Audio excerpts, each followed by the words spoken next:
Hi, welcome to this video. We're gonna guide you through how to hide likes on Instagram posts. So you can disable them entirely across your feed. So go to your profile at the bottom middle or bottom right, excuse me. Now open the specific post you want to edit. So let's say this one.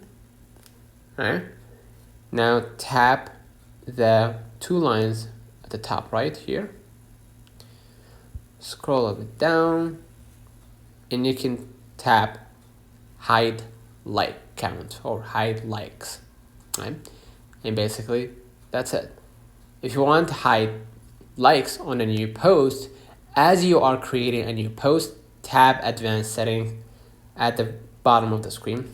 So let's create a new post by hitting the plus button. Let's say reel here, next, scroll up down, right?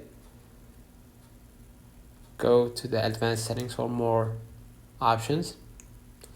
Toggle on hide like count on this reel carousel photo, right? And basically that's it. Consider liking this video, subscribe, it really helps with the channel. Till next time, see you.